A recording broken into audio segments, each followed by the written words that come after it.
Thank you, Madam Speaker. Madam Speaker, I rise today to share with my colleagues in the House what my neighbors at home shared with me during the past Constituent Work Week.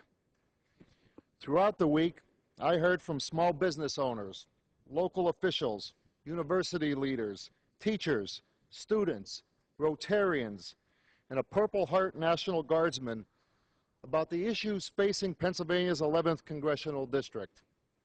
Although the voices were different, the message was the same. We need to get our economy back on track. Last week, I spoke at the Rotary Club in my hometown of Hazleton about the debt crisis crippling our nation.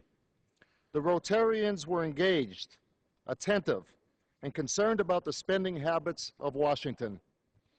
Madam Speaker, I let them know that we have a debt crisis in this country, not because Washington taxes too little, but because Washington spends too much. For far too long, the federal government has overspent, overtaxed, and overborrowed. That stops now. If we are serious about our economic prosperity, we must cut wasteful spending in favor of investments proven to work. Last week, I visited the Shine 21st Century After-School program at Panther Valley Elementary School in Nescahoning. Located in 10 schools in Carbon and Schuylkill counties, Shine is a data-driven rural education model designed to provide academic enrichment to at-risk students. I commend Jeannie Miller, director of the Shine program, and Lehigh Carbon Community College for partnering together to benefit pre-service teachers and, more importantly, some of our region's most deserving students. Like the DC Opportunity Scholarship Program, the Shine model stands out as a program that works.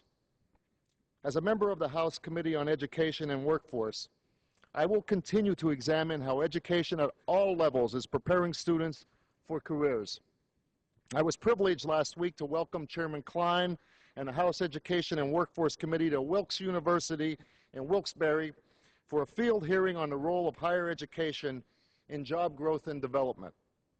Witnesses from Wilkes University, Empire Beauty School, Luzerne County Community College, and Lackawanna Junior College demonstrated firsthand how Northeast Pennsylvania is taking strides to provide quality higher education.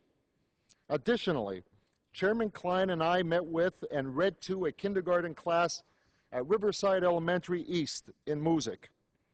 The reception we received from all of the students at the school was unbelievable, and I couldn't be more appreciative of the students, teachers, and school administrators for putting such a fantastic visit together.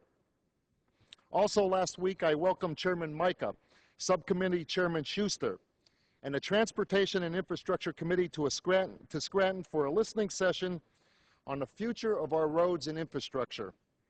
The listening session helped me and other members of the committee gain a greater level of insight from local leaders with expertise and real-world experience in transportation and infrastructure policy. During the listening session, we spoke about job creation, heard some examples of burdensome regulation, listened to ideas about cost-effective maintenance plans, and were briefed on public-private partnerships as new ways to build and repair Pennsylvania's roads and bridges. Madam Speaker, the challenges we face in our district are great, but they are not unique. My friends and neighbors in Pennsylvania's 11th Congressional District are hardworking people, and I will continue to bring their voices to Washington throughout the 112th Congress. Finally, Madam Speaker, in closing, I would like to note that we're all here today free to talk and debate because of the brave men and women serving in our armed forces. I was humbled and honored this week to attend the Purple Heart Medal presentation in Hazleton to Pennsylvania Army National Guard Sergeant First Class John Leonard. Sergeant Leonard was injured in an IED explosion in Iraq in February.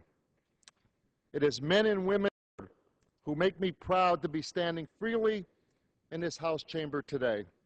Thank you, and I yield back the balance of my time. The gentleman yields back. The chair recognizes the gentleman